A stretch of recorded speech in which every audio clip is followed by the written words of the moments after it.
I don't even I don't even know what to I don't even know what to I don't know how to do this anymore, Mark. I have no idea what's This going on. is I this literally is just hit the record button because I completely forgot. this is So, the best start of a season 2 of a podcast ever, Tim. oh, this is a season. I didn't realize this is a season. I should have. I said episode 33. We should just have. Are you saying where it's a 32 episode season and we're in season 2, episode 1? I I'll don't have know. to It's readjust the numbers. it's been so long since we've done this. We totally forgot. Like It's it's just like I have no background. I'm in a green screen right now because I did the worst thing you could ever do before you need to do something officially is to install and update your software. Oh no. That's Um, like that's the rule of hackathons, right? Like right before the yeah. demo, it's time to optimize that database.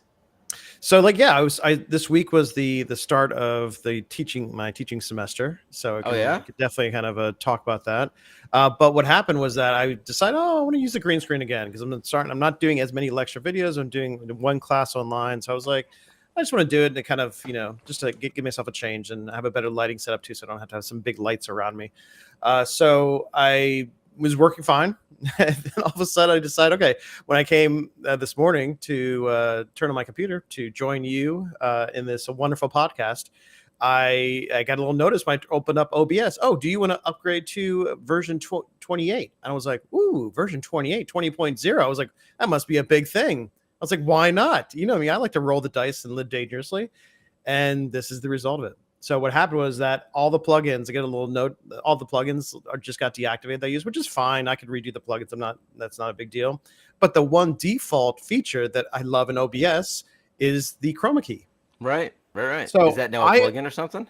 no, it's still built in, and it's still a filter that you can add to, a source. But what's happening is that it's not detecting my green screen. I get this note, and I've been trying to Google this message, this status message before the show, but I can't find a result. Maybe because version 28.0 is so new. It's so new. It says like settings only apply. So in the chroma key filter in OBS, and I have it set to green, but it's not activating. And it says settings only apply to SDR video. So I'm assuming that means standard definition video, right? I would assume so. Or HDR. I don't know. Or HDR means like a high dynamic range video. So I'm very confused by the status message, and it's not working. And I just have a Logitech Stream Cam that I'm using, nothing fancy. So I'm like, I don't know. I'm very, very confused why this green screen is not working. So I just realized something too. Did you even hear the bumper music? no, I did not. That's why I said this is the greatest start to ever I know. to a podcast. I just realized. My video's messed up. My background is non-existent. I heard it and, just and fine. there was no bumper music. I heard it just fine. I just forgot on my mixer. I think we should just stop the podcast right here and just give up. We just need to give up. I can't do it. I usually have. So the way I because of the way I do things, I have multiple computers, things like that. It all goes through a board. And for those of you who play with mixers and things like that, the input to my computers is my FX out.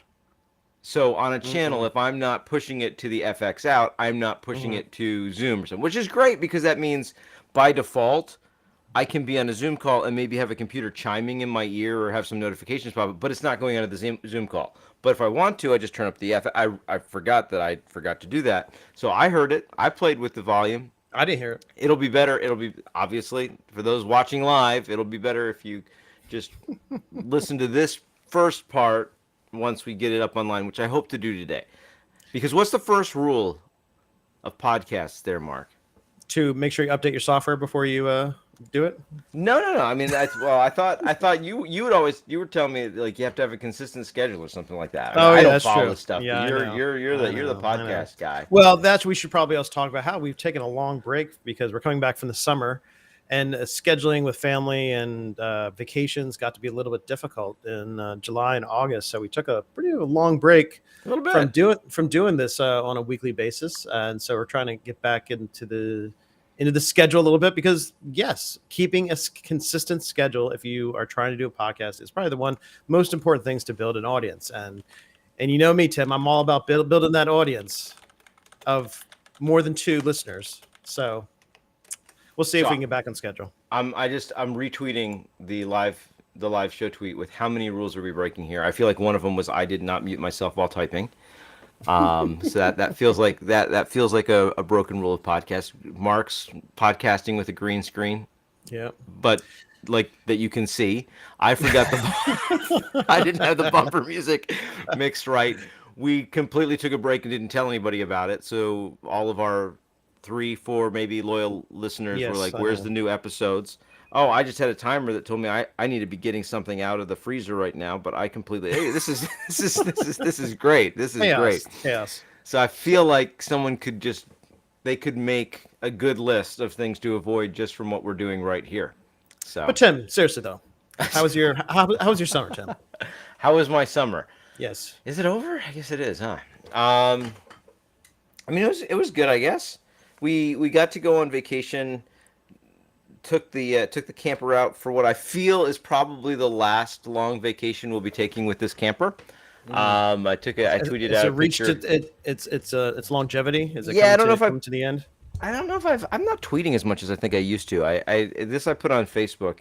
I should probably tweet it, but it was a picture of the camper and then being pulled by our 15 passenger van, and the question is, can you fit 8 children, 2 adults, and a dog in this RV? And the answer is yes. But a better question is, should you? Because that many people in that RV, it's pretty much just like the place that you sleep. So it's the RV equivalent of a tent. And Yeah. I'm guessing I don't do tent camping, but I'm guessing when you do tent camping, no one goes like, hey, let's just go hang out in the tent. You Yeah. just go there for shelter when you need to sleep, and that's pretty much what the RV is. It's like, all right, we're gonna get in this thing. Everybody find the place where we stuffed you to sleep. If it's not too late and somebody wants to watch something, I'll hook up the Surface and just kind of hang it from a wall, and kids can watch a little bit of a movie. But we ain't doing anything in this because Super there's tight. yeah, it's a little tight. But it was good. The other problem is like all the kids got sick, like Oh, right before. really? Well, it was, and those of you who have probably more than one kid can sympathize with this, but if you don't have 8, you can't really completely sympathize with it, right? You know how one kid gets sick and you're like, okay, it's probably going to get the next kid, and then just kind of rolls through slowly.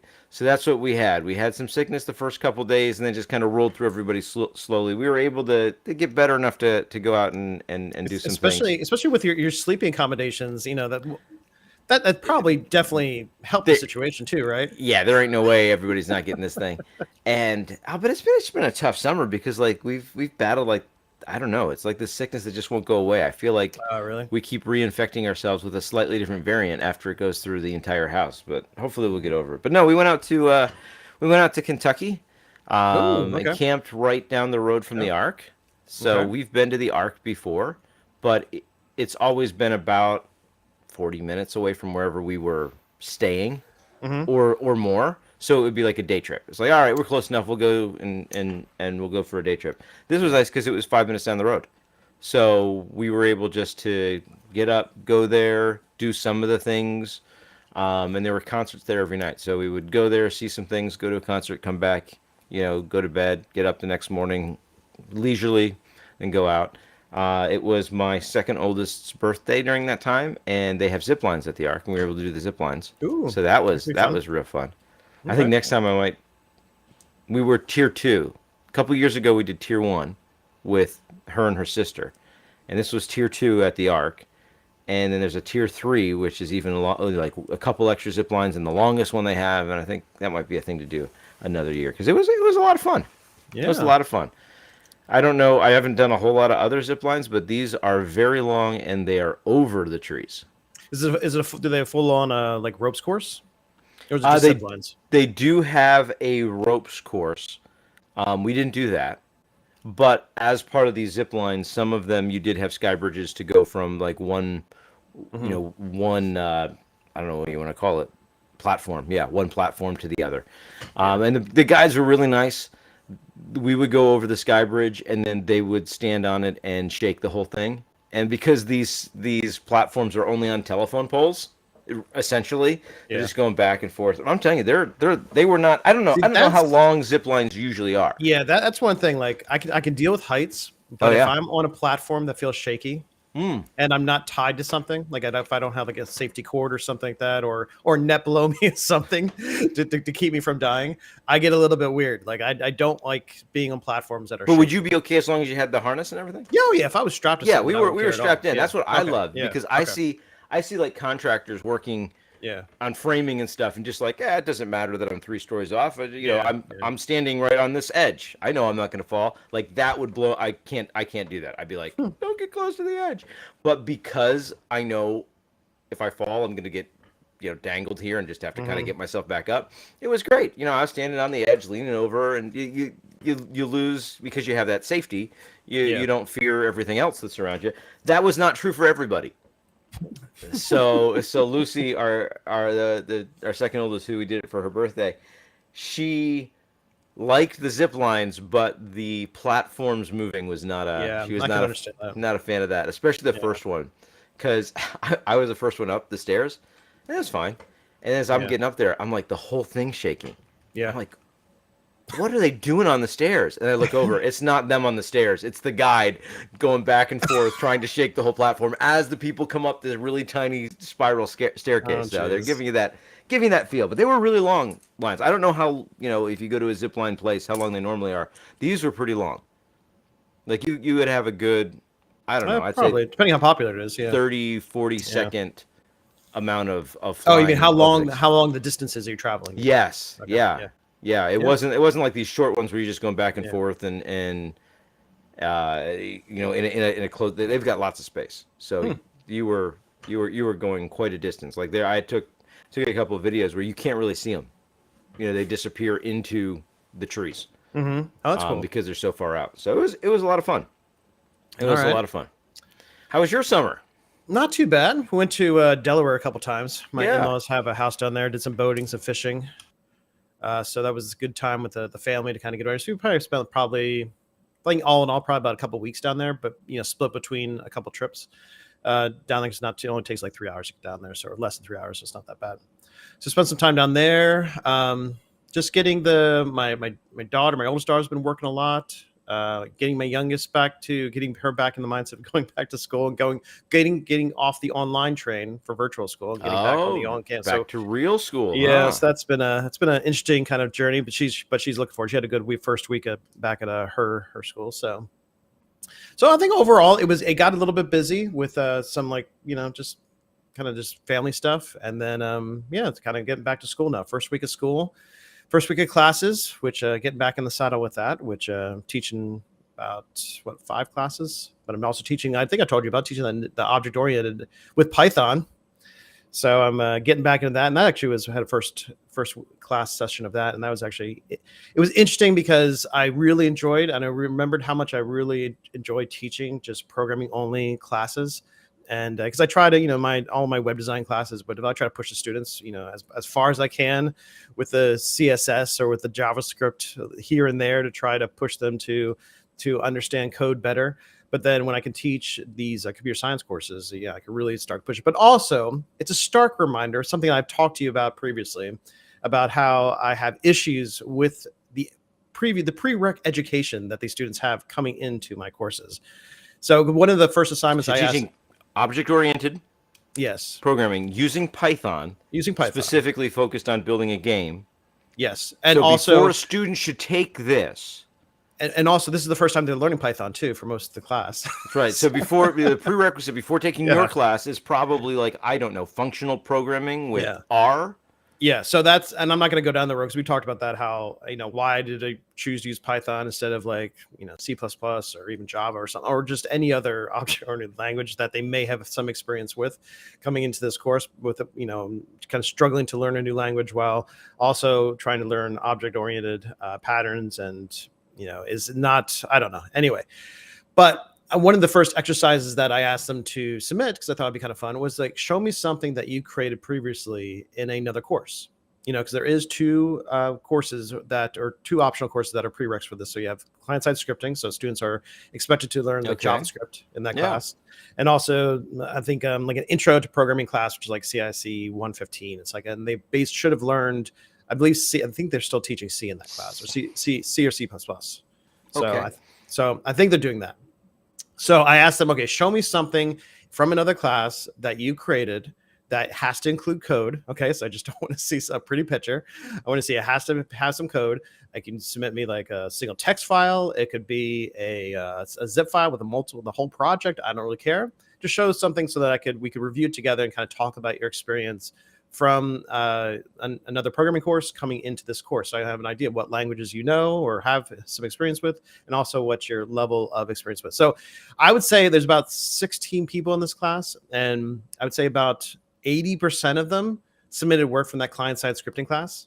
So they're all just JavaScript examples.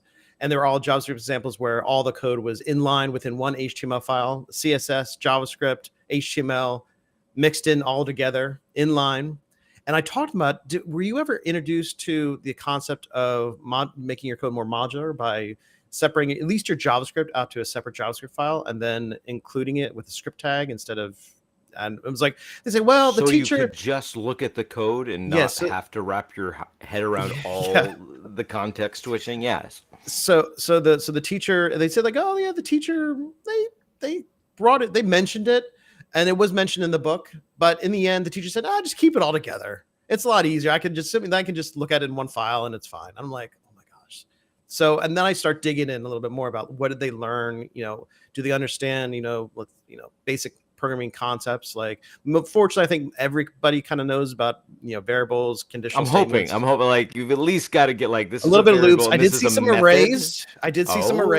And so fancy. that gave me some little bit more positive feelings about, okay, maybe they can be able to understand this course or be able to get up to speed with it. But I was like, it just reminded me of the fact of like the education, it's been, I think, been watered down and dumbed down so much.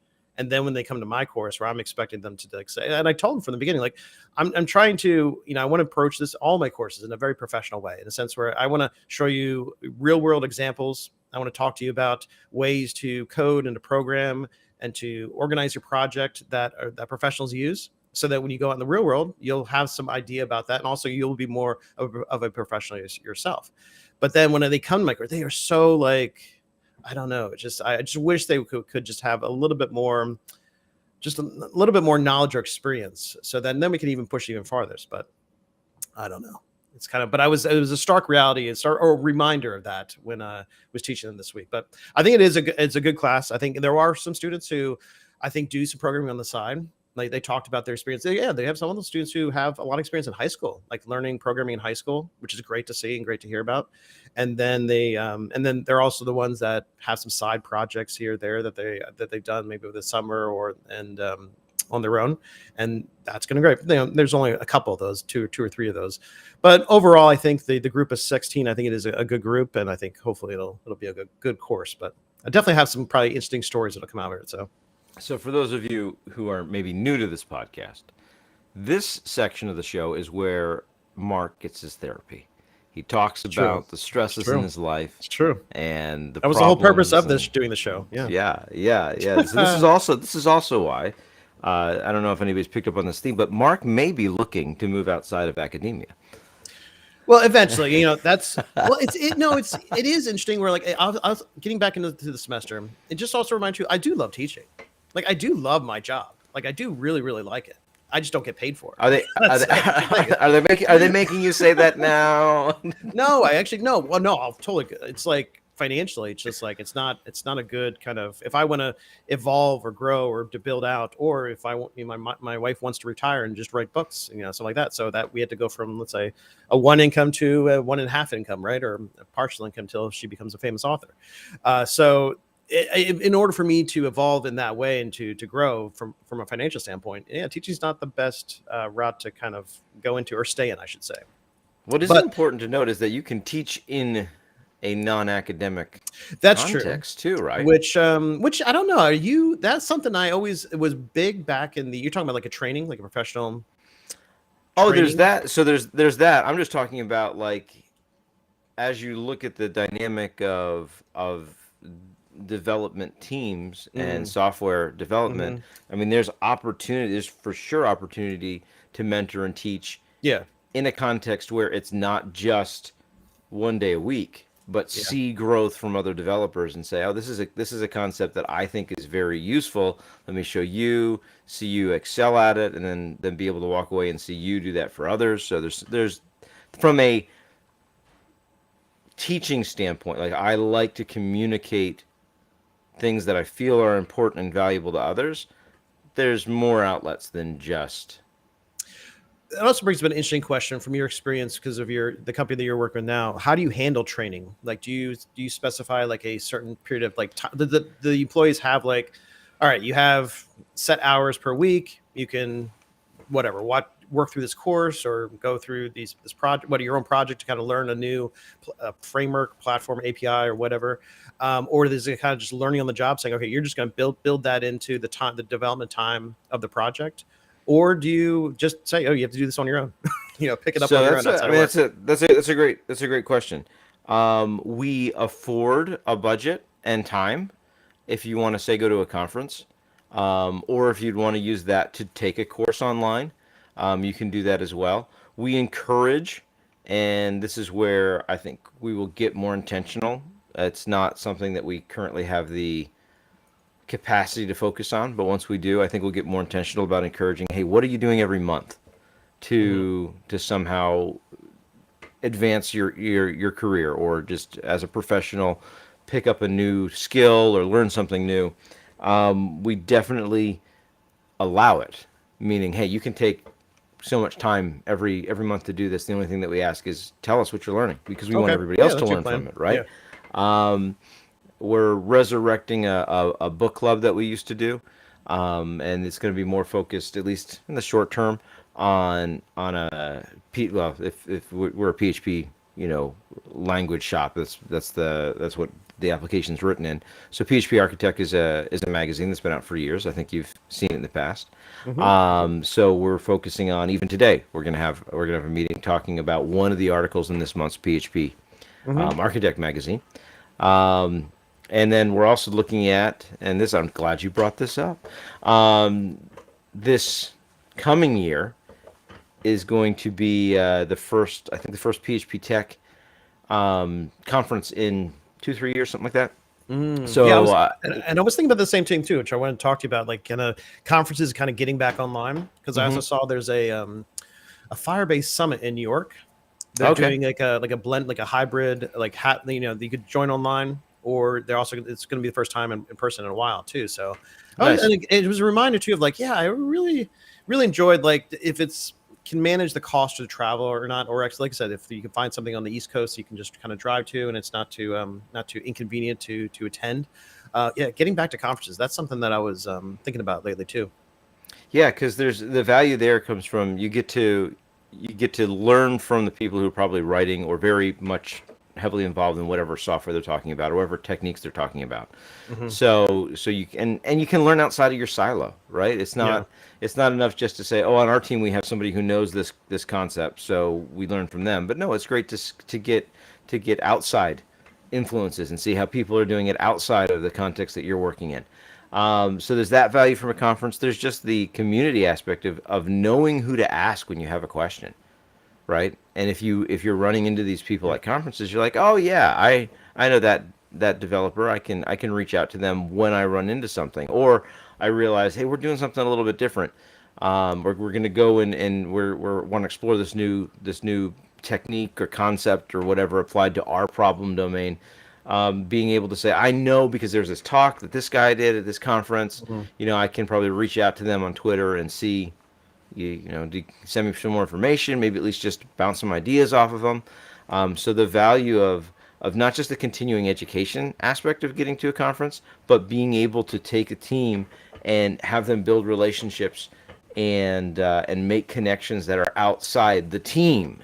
Yeah, I think the connections and networking part is also super important. Which, being in this online virtual world for the past couple of years it's been okay, because we can still be remote like we are doing right now. Yeah, we can still keep connection, which is great, and at any moment. But that face-to-face, in-person connection, especially if you're trying to network, either just build your own kind of knowledge network, like you just talked about. Like if you have a question or issue, you can know people who to talk to, but also for people like me in the future, maybe, or for if future people that you may want to hire. It's great for meeting companies, meeting people who work for different companies, and then building that network of people. Okay, if you want to know more about the company, to possibly apply, build a connection to. So, if you, one of the nice, I think you probably would agree with that, if you're going to be applying to the company, one of the best things to do is to have an actual connection at the company. So to actually have like a person you say, okay, you could use as a reference saying, yes, I know the person, I talked to him here, he worked on this. And that gives you so much of a leg up, trying to get your feet in the door. If you are really super interested in working with a specific company, having a good reference that from somebody in that company, and going to a conference, you can start to build those connections. And from a hiring standpoint, from the company standpoint, I want to hire developers that are engaged enough that they are at those conferences trying to make those connections on their own, right? It's not that I want to go to the conference and like hire the speakers that are the domain experts. Maybe in some cases that might be useful. But I want to hire the developers there, the junior developers that are at a conference saying, I want to learn more. I want to understand what I'm doing. This is important enough for me to travel to a place or to convince my company to pay for me to go there, right? And then it's not just the dev that's going to sit there and say, okay, I went to the conference and I sat through the talks. And, all right, it was a thing. I learned some stuff. I'm going to go back. But that developer that's out there and is going and asking the questions, because guess what? When our team shows up at a conference, and this is kind of like the things that are forming in my mind, because we plan on doing our next developer meeting. This is lots of different thoughts here, right? Because it's important for us as a dev team to have a face-to-face meeting. We've done virtual in the past. We've done in the recent past. We did face-to-face a couple of years ago. We have the development team specifically, because all of the company's remote, but the development team specifically wants to get together face-to-face in a different, with what do I want to say? They want that more than other maybe divisions of the company and other teams in the company. And I think it's because we are not just doing the same thing. It's not like, oh yeah, we're both doing the same kind of work. You work with your customers, I work with my customers, whatever context that be in. It's we're literally touching each other's work, right? Somebody else is going to grab my code and use it or modify it or change it. So it's not that we're both kind of working in the same path on our own set of customers or responsibilities or reporting or whatever it is that we do. It's the fact that we are tossing it back and forth, and you're using my work product, I'm using your work product. So being able to have a time when we can sit down and see each other face to face and make that relationship, that communication even better, helps us, even being a remote company. It's not that we want to do that every day. And there's plenty of people that would argue, oh, how can you have a performant dev team if you're not all in the same room? I think you can. Because I think we are. Yeah. But being able to every once in a while get together and just have that face-to-face communication, I think benefits the remote communication. So there's that aspect. I want the team together in a place so we can build those relationships. You probably would do that, like, since everybody's coming from different places, you'd probably schedule a weekend for that, like a retreat style. Well, for us, we're going to do it at PHP Tech. At least that's what it looks like. Oh, okay. So the goal is that's works out. So pick a conference and then we're going to go there. Yeah, okay. We're going to be face to face there. We'll probably bookend some things on either end of the conference where we can just do team specific stuff. Make sure we have some team dinners to help build those relationships. Get everybody at the conference, because that helps as a whole team encourage this idea of we need to be continually learning. We need to be learning about our craft. We need to be getting better about that. So we need as a group to go there and say, as a group, it's important. But then from a hiring perspective, for me, when we take the entire team and drop them at a conference, chances are there will be some people that are speaking from our team, because we have community speakers that work in our team. I don't want to hire the devs that just go to the conference. I want to see those young devs that are going to come up and talk to the speakers and engage with us and see that there's a team that all works together here at this conference. What are you guys doing? How does that work? And it's that developer that I want to hire, which is why, as other companies, you should probably think about sending your team there, because if you just send that one developer who's really interested in continuing education and wants and is hungry to learn more, and you say, well, we're not going to bite the bullet and send the whole team. We're just going to send that one developer. Well, guess what? I'm going to hire that developer, and you're not going to have them, because they're going to see my team all there working together, having this focus of we think this is important. They're going to say, I think this is important, but I'm the only person at this company that thinks this is important, and I'm going to hire them. That's how it's going to work. So if you're a company, sending your entire team to a conference is probably something you should be considering, even if you're not wanting to hire, if you just don't want to lose those good developers. Because let me tell you, if you don't care about their continued education, if you don't care about building that culture of we want to be better at what we're doing, then you're going to lose them.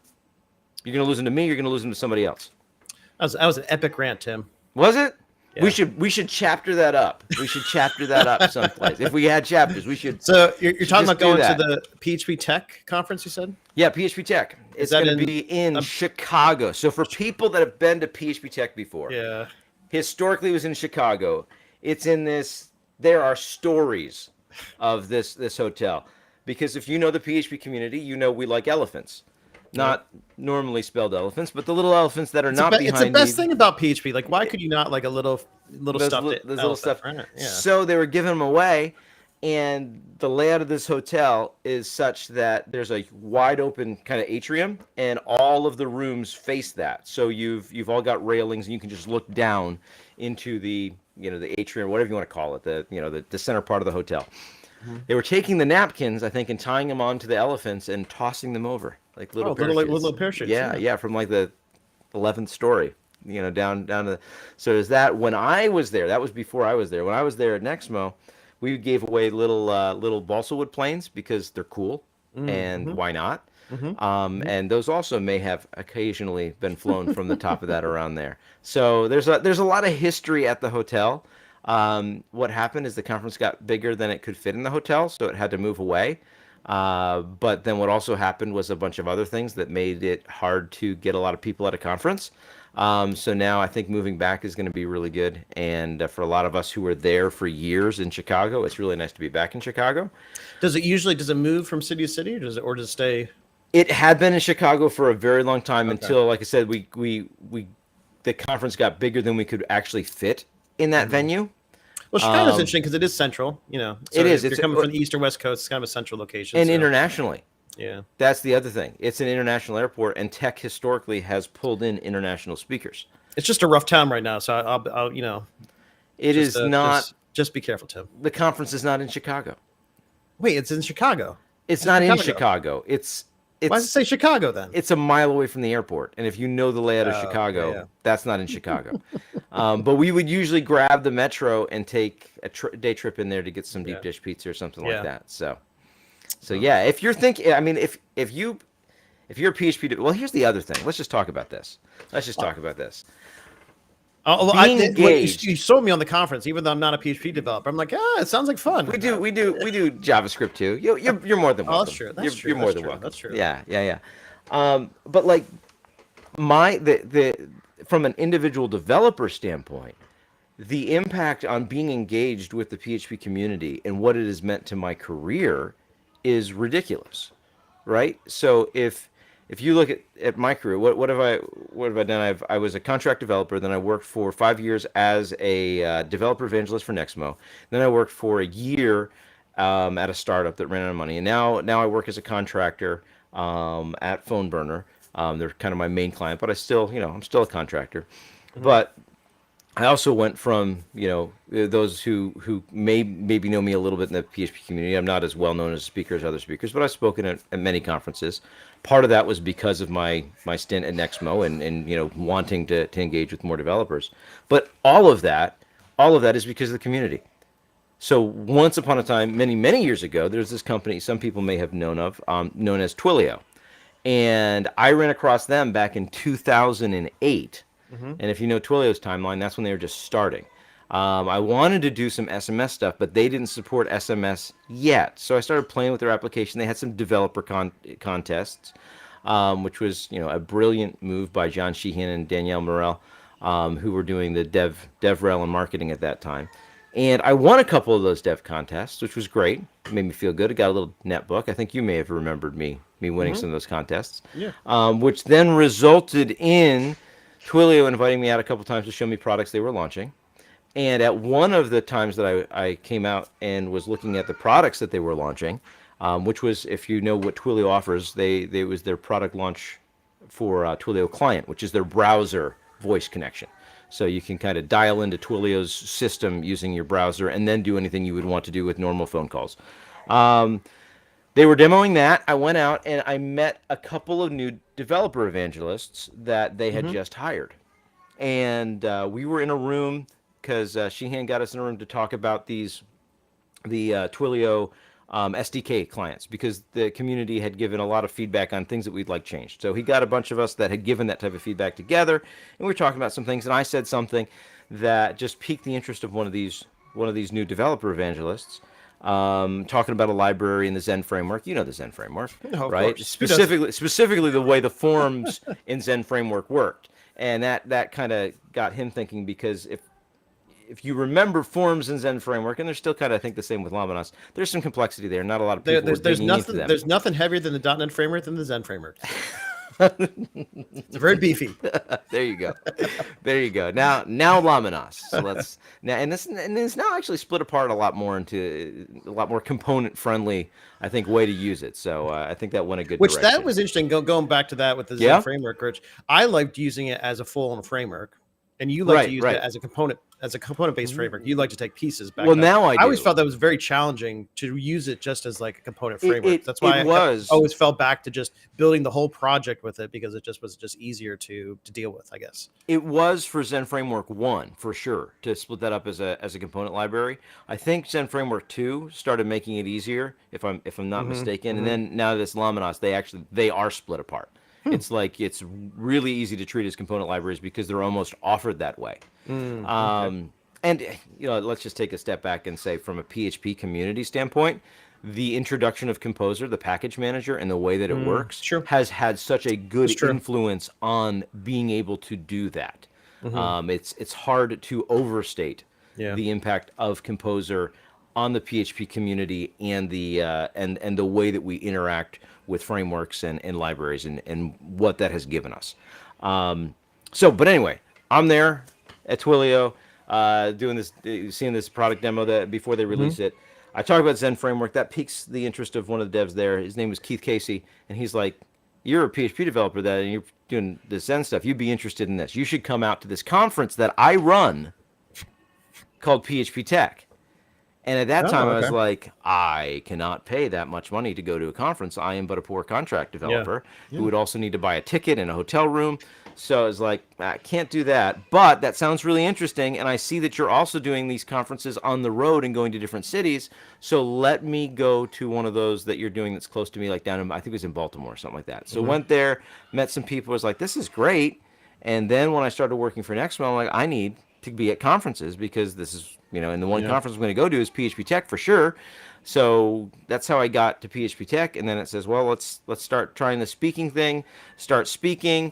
I mean, it's the connections that I made there that were able then, once the startup ran out of money, it was those connections that I leaned on and said, hey, are you looking for work? And then through that, I realized then later on that PhoneBurner had reached out to me 5 years before, and I had emailed them back, and we actually talked when we were, right before I started the gig at Nextmo. But it's this community that is responsible for a lot of the positive impact in people's careers. And so that's why with speaking at conferences, I'm sorry to cut you off, Tim, but this is what I do. Yeah, this is what you do. Yeah. It's because you triggered something in my mind. Because like we're talking, going back to it's like teaching and training. There's so many ways to do that, and speaking at conferences is a nice avenue of that. Now, if you would, since you've done that before, you've applied to be a speaker and you have successfully spoke at different conferences. What would you think would be a good kind of prep or process, or kind of preparing yourself to apply? What kind of, or how should you frame your talk idea? Do you submit like an outline? And then what would be some good tips or suggestions for like a type of demos that work well? Those are great questions.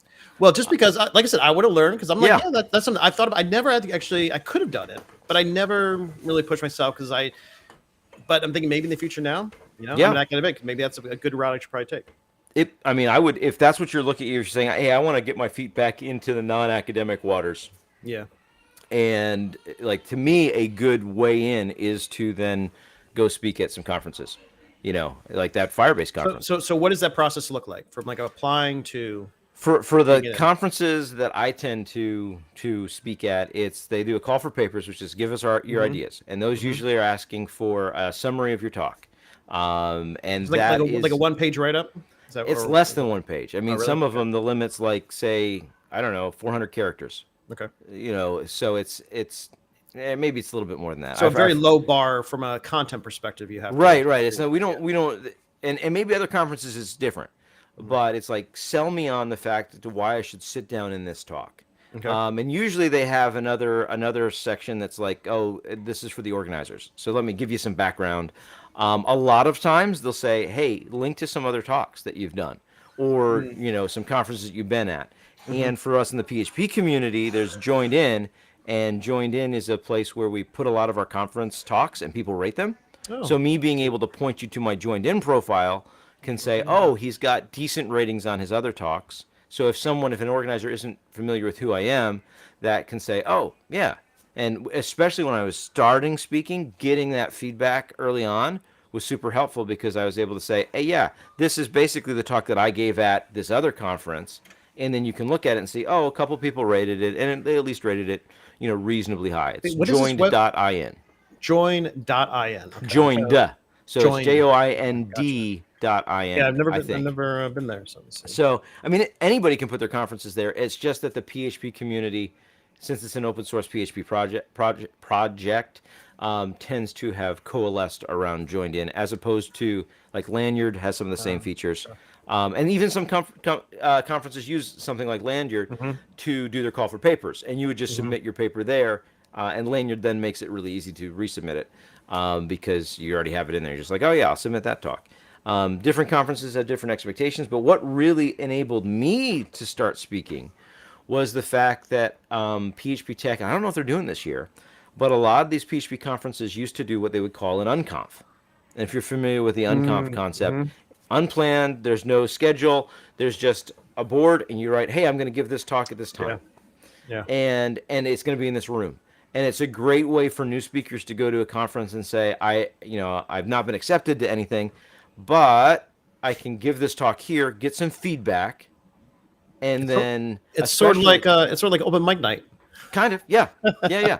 And then especially if that unconf and whatever conference is running the unconf on the side puts those things into something like a Joined In where you can get some feedback, then you can capture feedback from who was there and actually use that to say, yep, I gave this as an unconf talk. I think it would be a great normal talk, and you can build up kind of your speaker reputation that way.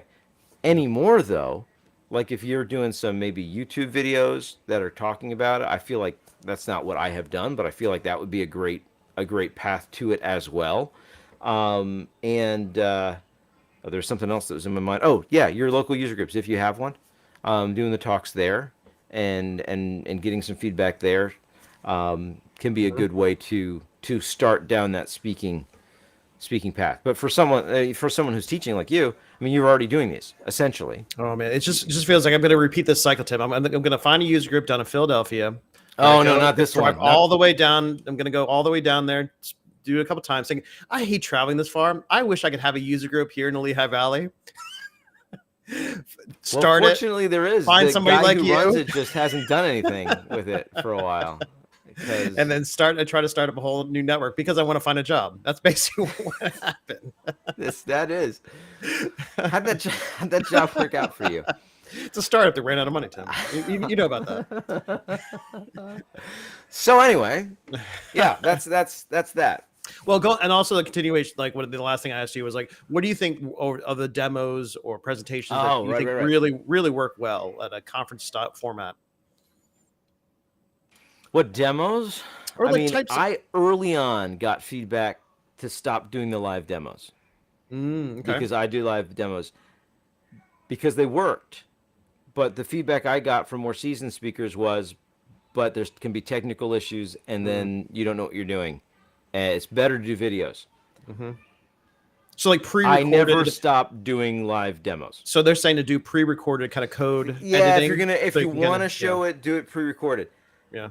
There have been a couple of times I've experimented with that. It's worked well, especially if you know my style of presentation.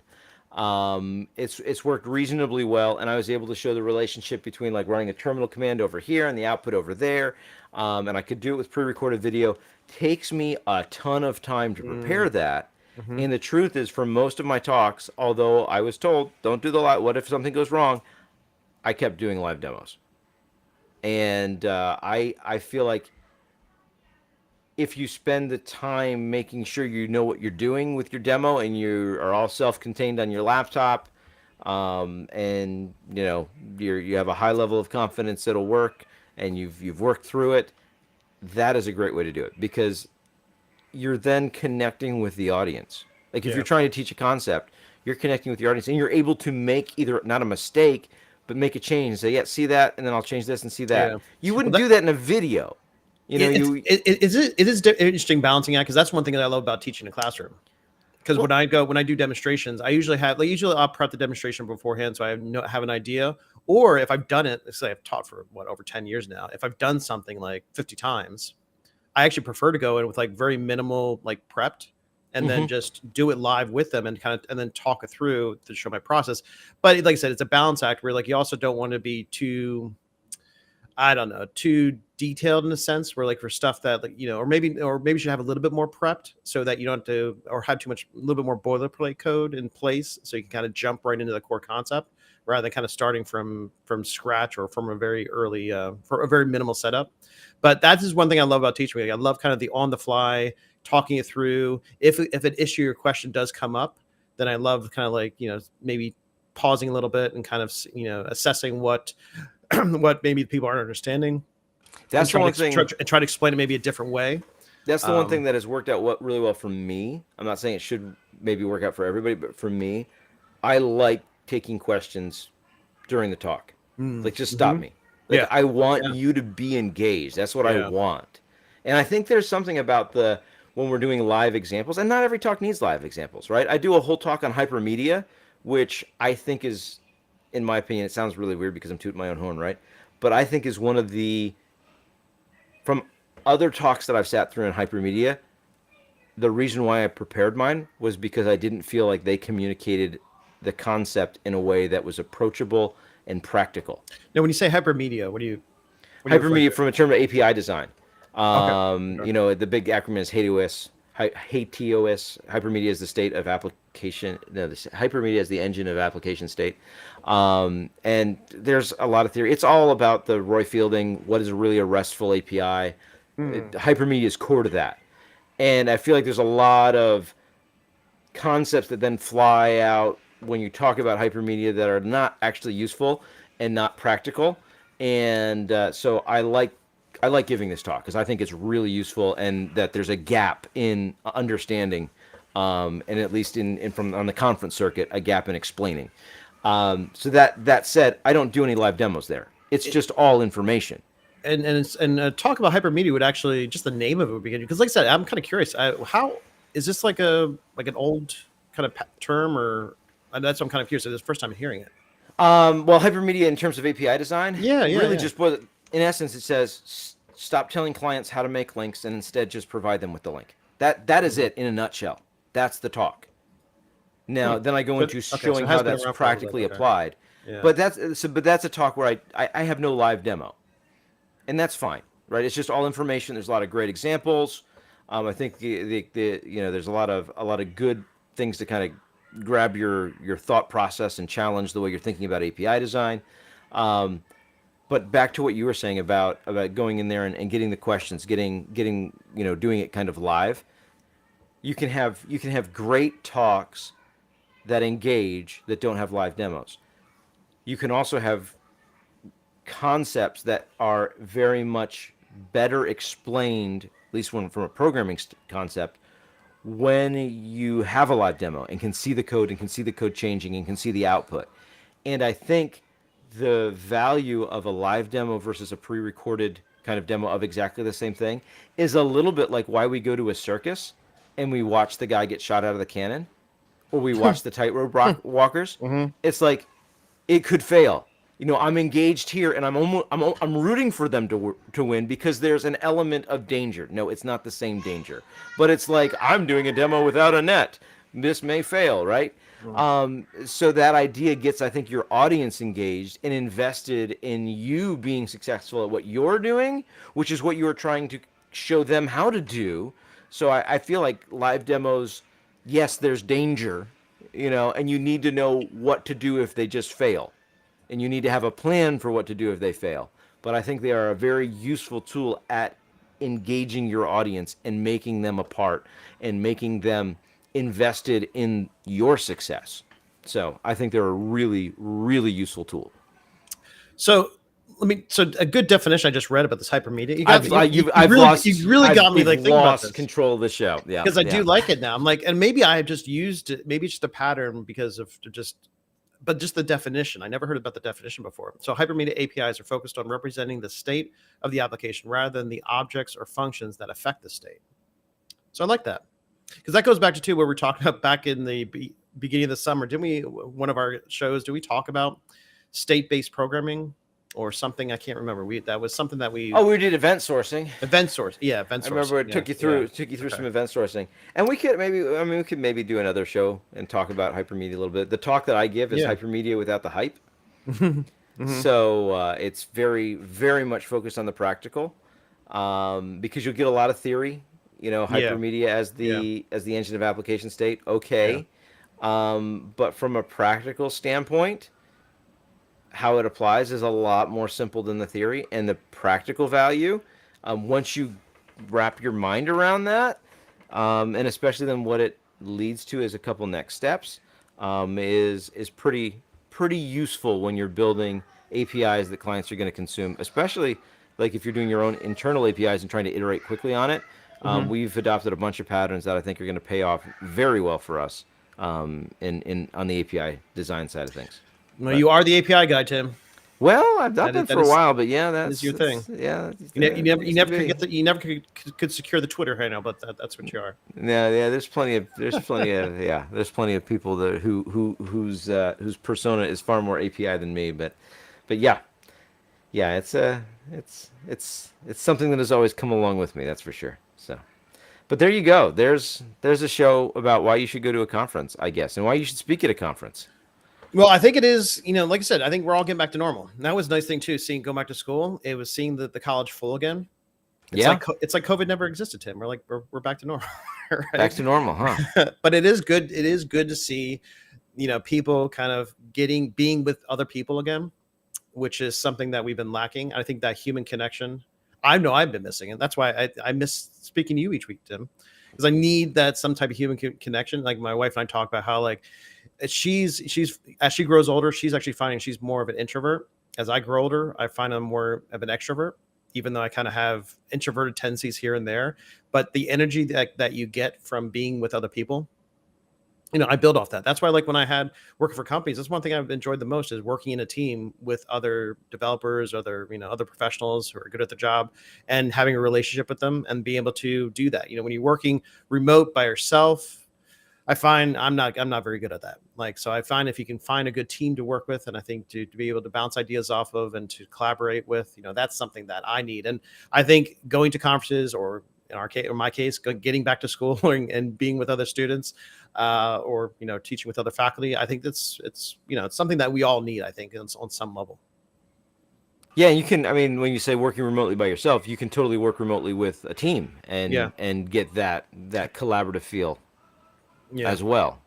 I don't know. I think but I think there's something to be said because I know I need this. I know I need physical. Well, the face to face, to be face to face, to be within the same space. I think. Yeah. It doesn't have to be like a majority of your time. Right. And honestly, as a developer, it probably shouldn't be because you're not going to get any work done. That's why I always joked around about I liked going when you remember the co-working.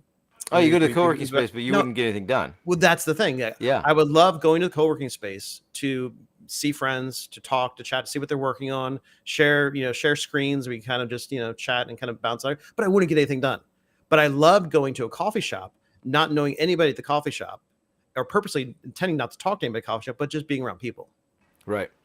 So it's about, for everybody, it's a little bit different, but I think just that human connection as developers, I think that's an important thing to have on some level. It's probably worth highlighting too, even that co-working space aspect. one of it's probably the fact that it's not an everyday thing. Therefore, you have that, hey, I just want to catch up. True. But True. that's not to say that even though we may not be able to get done the to-do list or some of the tasks that we have on the list, Mm-hmm. that we're not actually solving problems or It's true. gaining a new perspective on something Yep. that's going to make it easier for us to solve those problems when we approach them.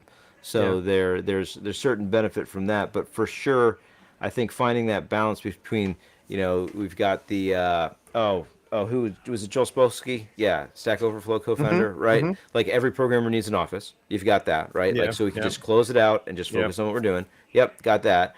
Or the whole bullpen thing, where like we're the startup, like that Facebook inspired. We're all in a room just writing code together. Okay, sometimes that works. It tends not to all the time, and also just me being in my room by myself doesn't work all the time. And then it's, well, in face to face, do we need to go everybody back to the office? Can we do it virtually? Can we do a complete remote team? There's companies that are struggling with trying to wrap their mind around that now. Should we make everybody come back to the office?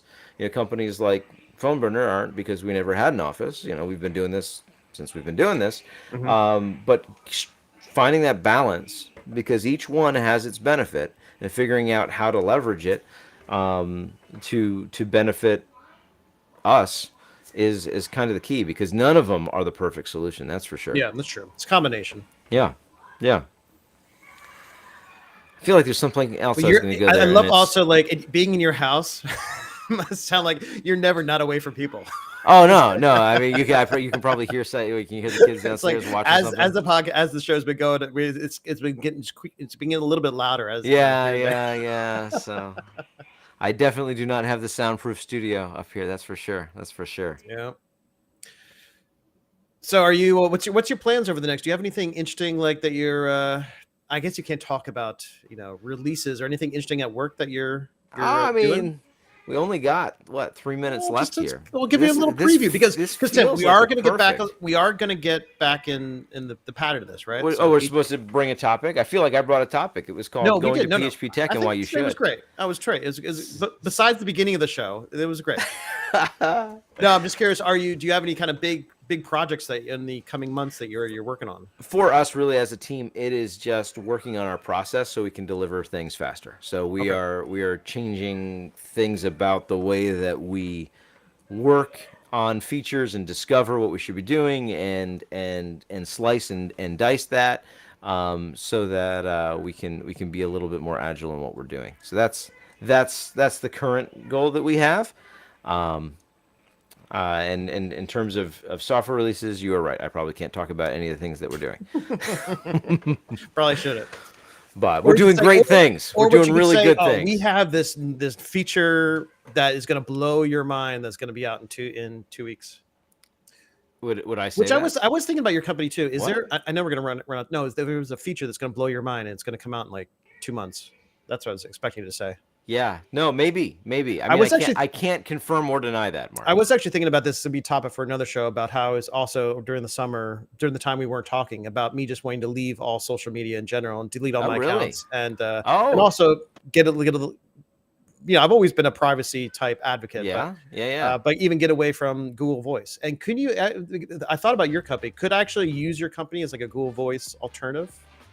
You wouldn't want to. I mean, no, it's more for businesses. Our goal is not to give you you could get a phone number from us, but our goal is to enable you to call the people you need to connect with and have meaningful conversations.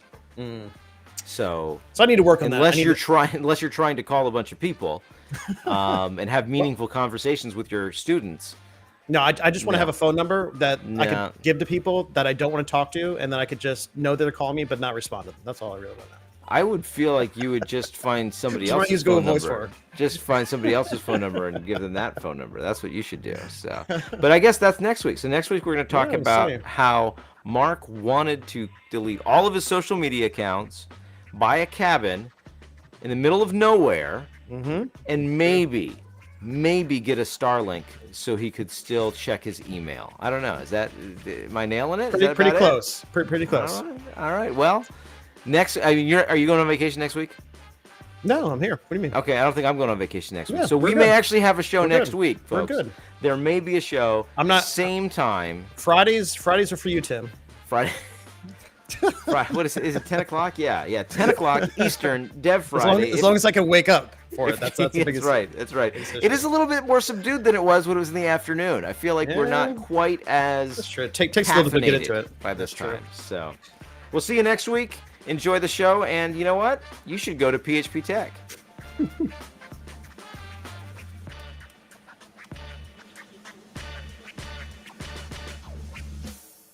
Yep. All right. Okay, we're still live.